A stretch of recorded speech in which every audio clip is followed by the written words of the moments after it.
Esse é um dos textos usados na nossa lição número 15, com o tema Tudo Entregarei, o tema geral, e o nosso tema específico de hoje, ou subtema da revista, Amor ou Paixão. E nós iremos trabalhar esse tema nesses minutos que se seguem. Primeira carta de Pedro, capítulo 1, os versos de 22 até o 25.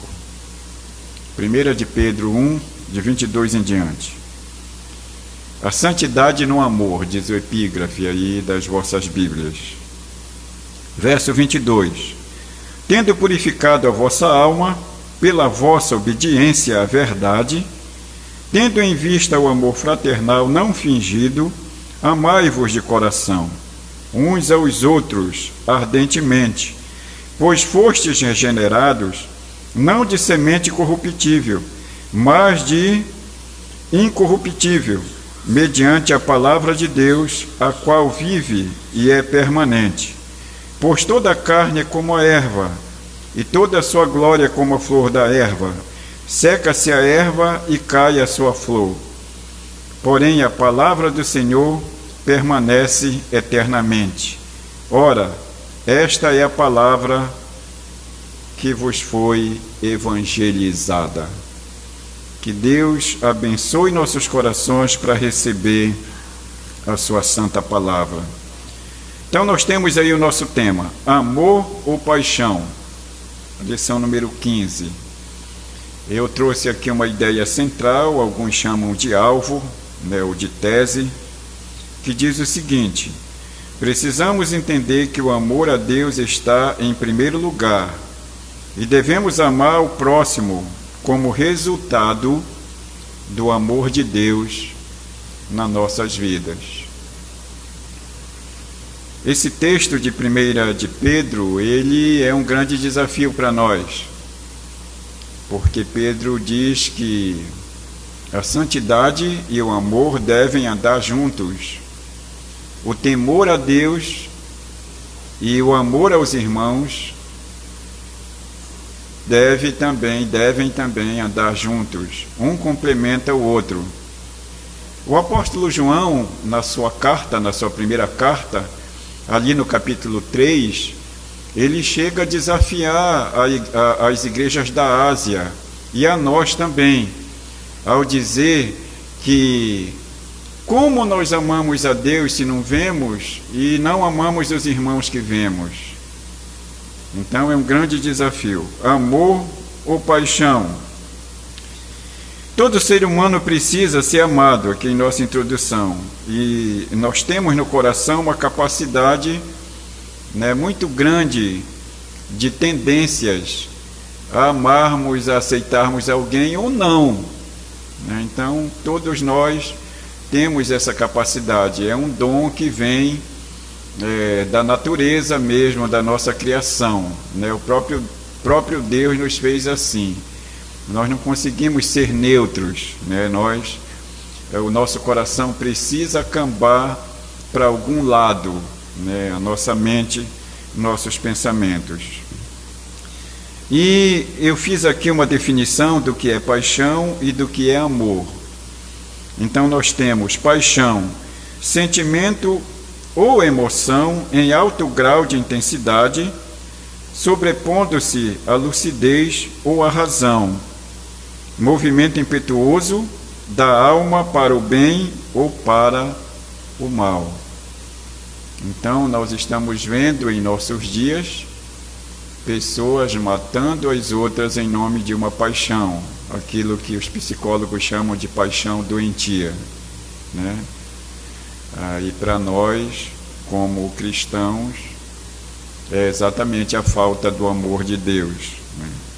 Você pode muito bem não aceitar uma separação, como é o caso que mais acontece, mortes, um grande índice de mortes de alguém matar por amor ou odiar por amor. Parece antagônico, mas é isso que se colhe nos depoimentos das pessoas que passam por isso. e muitas dizem que foi um momento até inconsciente, e depois se arrepende amargamente e não tem mais jeito, né? Seria essa vontade impetuosa, esse ímpeto incontrolável. O amor é um sentimento que impede as pessoas, que impele as pessoas para o que lhes assegura o belo e para aquilo que é digno e grandioso. É uma grande afeição de uma pessoa para outra, grande amizade, uma grande ligação espiritual. E nós temos também esse lado de pessoas que têm uma grande amizade. Jesus, ele deu esse exemplo para nós. Ele se intitulou nosso amigo. Em João 15, João 13 ao capítulo 15, nós vamos ver Jesus falando com os discípulos como se fossem seus amigos e não somente discípulos, né? E a Bíblia fala que algumas pessoas eram também amigas de Deus, como Abraão foi chamado de amigo de Deus, né? Então é interessante essa amizade. Se nós amamos em primeiro lugar a Deus, nós somos amigos de Deus. Então nós vamos ver o primeiro item da nossa lição nessa manhã, que é o amor cristão. O amor cristão, ele é estendido a amor a Deus, né, que nós devemos amá-lo em primeiro lugar. Inclusive é o que diz, né, o primeiro mandamento, né, amar a Deus com todas as nossas forças, com todo o nosso entendimento, de toda a nossa alma, e ao nosso próximo como a nós mesmos. E aí vem amor ao próximo.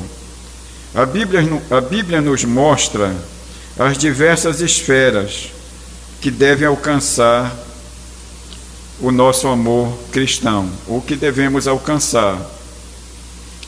Em primeiro lugar, nós podemos ver que o Novo Testamento ele vai trabalhar também o amor conjugal, né? Aqui na letra A. Em Efésios 5, de 22 a 31, Paulo trabalha aquela metáfora que o nosso amor, o amor do homem para com sua mulher, com sua esposa, deve ser comparado ao amor de Cristo para com sua igreja.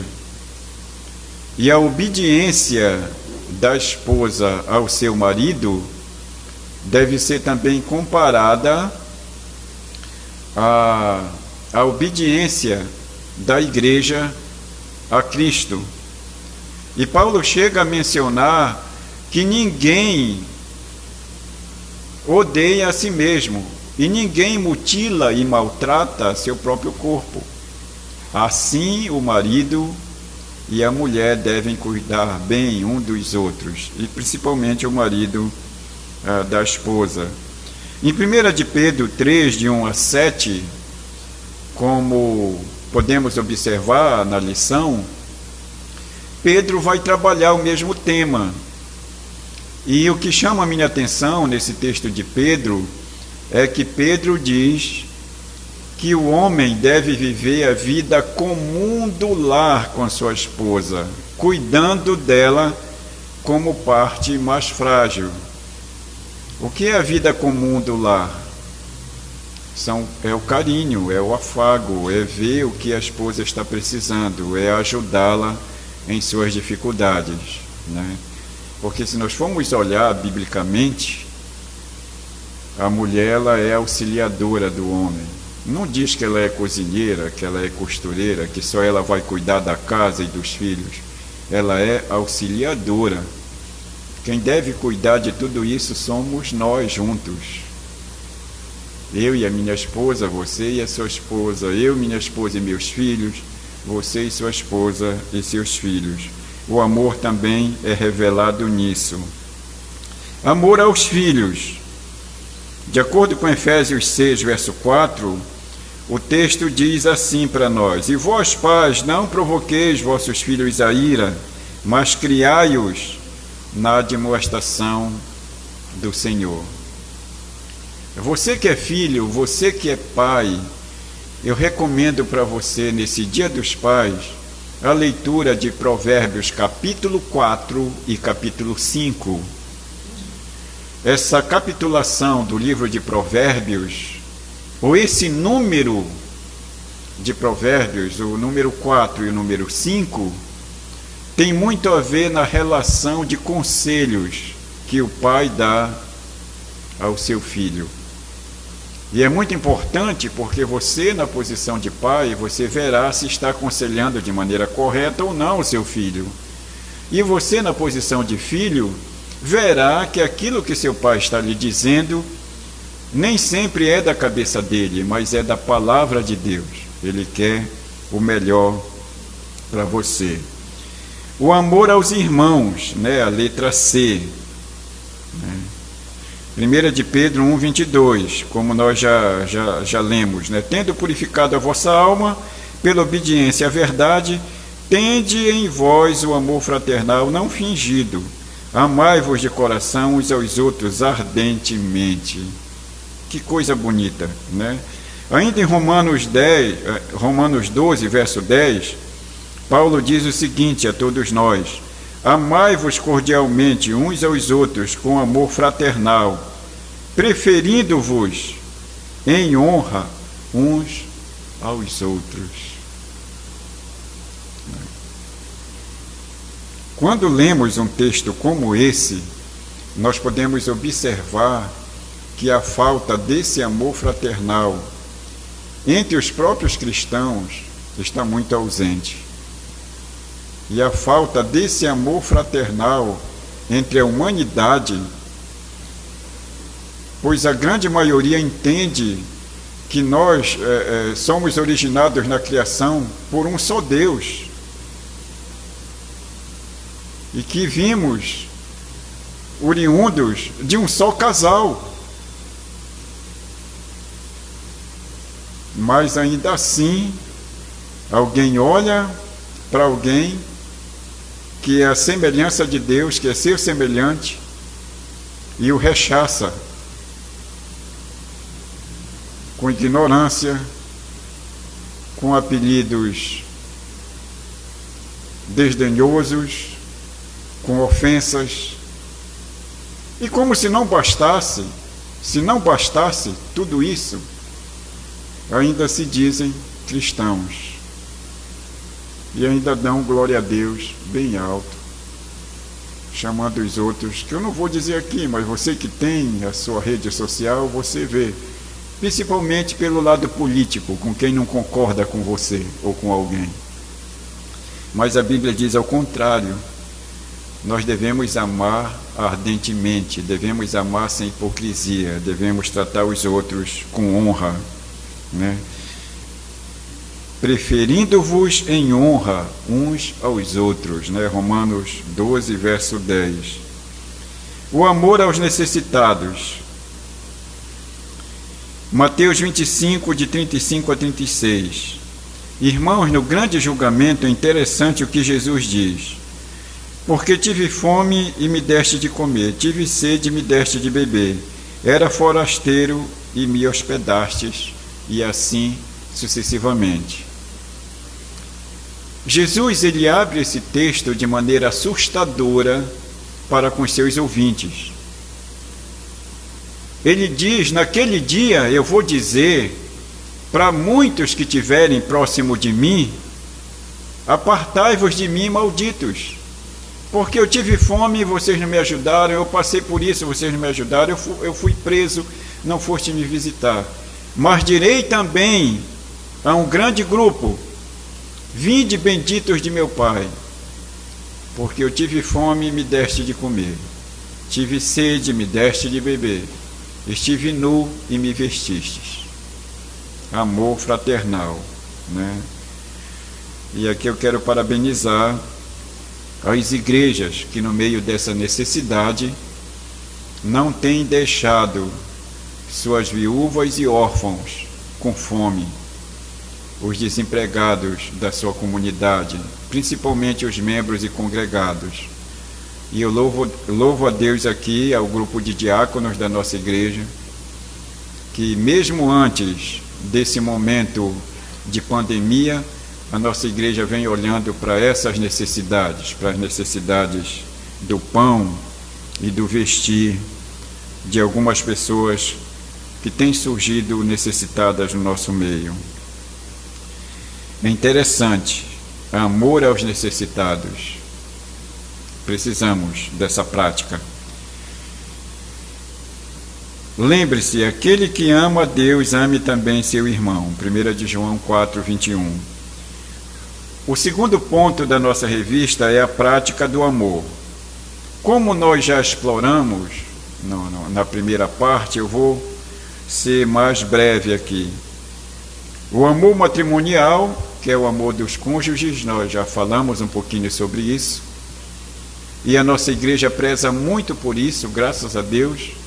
No mês de maio, nós reservamos o mês para cuidarmos disso, para darmos palestras, estudos nessa área, e também nos grupos, nos departamentos, né, de crianças acima, né, nós trabalhamos essa parte aí do privilégio e da obrigação de cada um, do homem e da mulher, do pai, do filho, da mãe, e assim sucessivamente.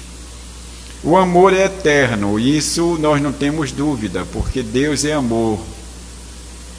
Então o seu amor está na eternidade, inclusive para salvar a mim e a vocês, né? O João diz isso: vede com que grande amor nos ama o Pai, ao ponto de sermos feitos filhos de Deus.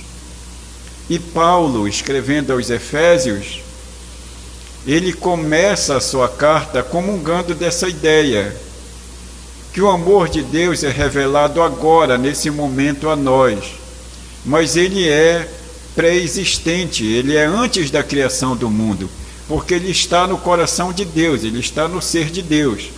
Não é isso que Paulo diz na sua carta aos Efésios, capítulo 1, do verso 3 em diante, né?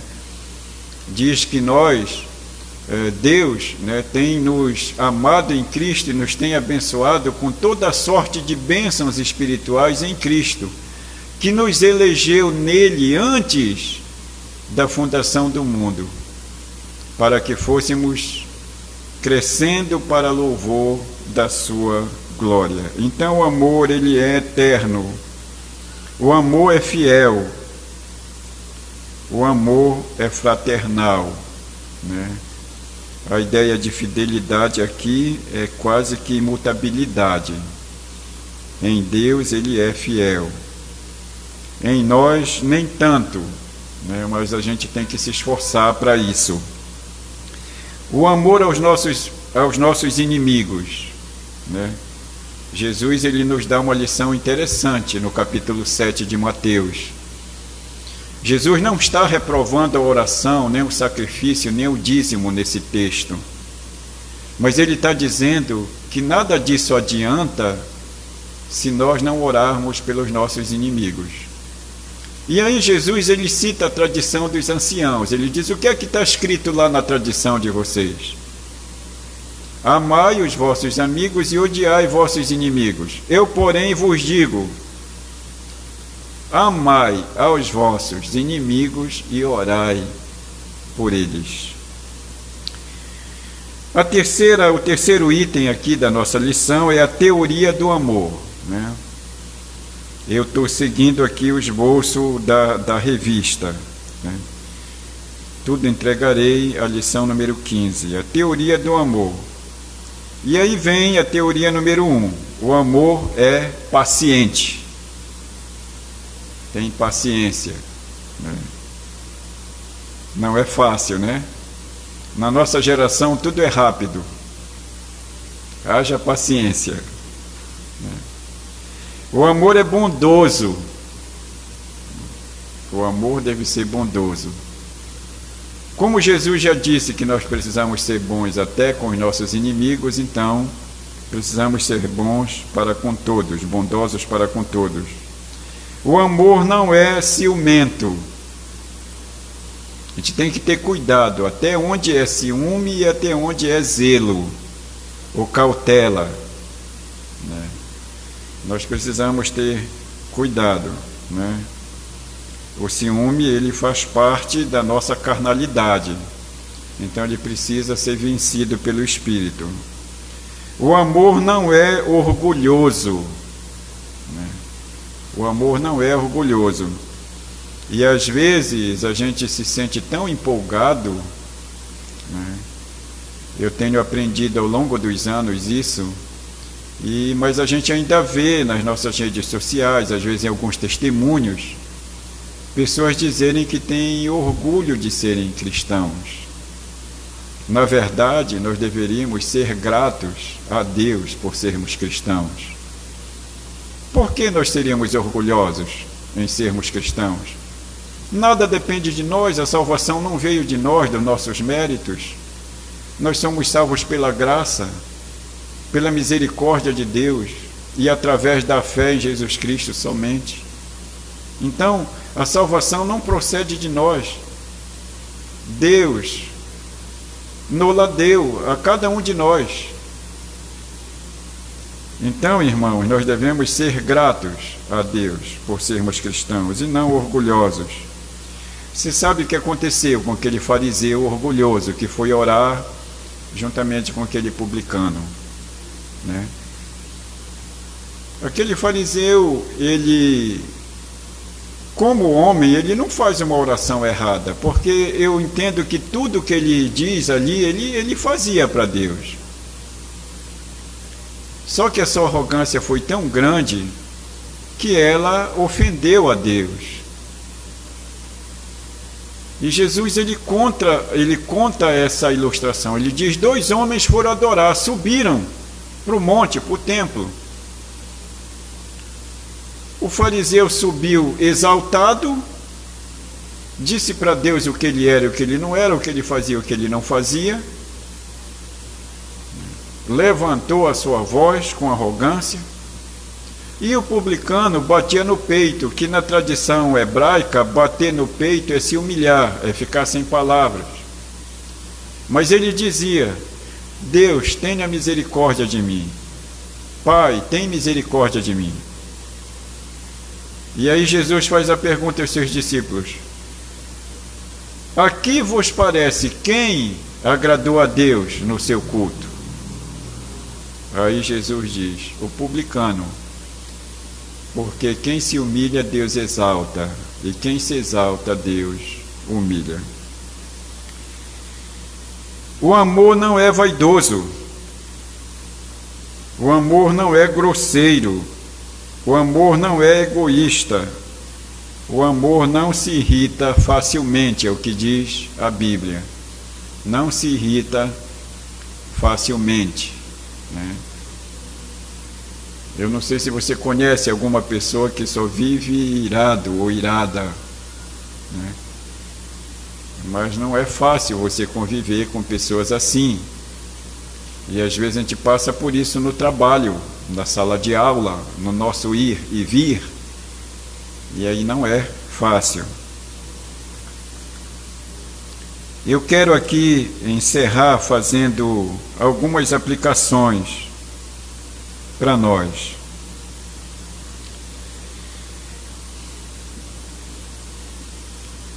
Honrarmos a Deus, amando a Ele em primeiro lugar, ou será outra coisa? E as pessoas têm a primazia? Será que nós estamos honrando a Deus em primeiro lugar, amando-o em primeiro lugar? Ou será que outras pessoas ou objetos têm a primazia na nossa vida? Será que demonstramos o amor verdadeiro a todos aqueles com quem temos contato? Será que essas pessoas veem o amor de Deus em nós? Ou elas veem outro tipo de amor? Aquele que ama a Deus, ame também a seu irmão. E Jesus foi além. Nós devemos amar nossos irmãos e amar também nossos inimigos. Busquemos a ajuda de Deus para amar de verdade, lembrando que o amor de Deus é derramado em nosso coração pelo Espírito Santo que nos foi dado. O amor não surge do nada, não surge porque você é bonzinho, ou porque eu sou bonzinho, e não sou bonzinho. Mas por causa do amor de Deus que é derramado em nossos corações. Aliás, esse texto de Romanos 5, Paulo, ele faz com que nós venhamos refletir nisso. Quando ele diz, justificado, pois, mediante a fé, temos paz com Deus, por intermédio de nosso Senhor Jesus Cristo, através de quem obtivemos entrada a esta graça e esperança na qual estamos firmes, e nos gloriamos na esperança da glória de Deus, e não em nós mesmos. E aí ele diz que a esperança não confunde. No verso 5 ele termina dizendo assim: por que nós não somos confusos com relação ao amor e à nossa viva esperança? Porque o amor de Deus é derramado em nossos corações pelo Espírito Santo que nos é dado. Podemos concluir dizendo: não podemos amar de verdade se Deus, que é amor, não estiver agindo em nossas vidas. Já pensou nisso? Vamos ler mais uma vez o verso-chave da nossa lição para nós encerrarmos esse momento. 1 de Pedro 1, o verso 22. Vamos ler juntos? 1 de Pedro 1, verso 22. Vamos lá? 1, 2, 3, lendo. Tendo purificado a vossa alma pela vossa obediência à verdade, tendo em vista o amor fraternal não fingido, amai-vos de coração uns aos outros ardentemente. Que Deus nos abençoe, irmãos, até que Ele venha.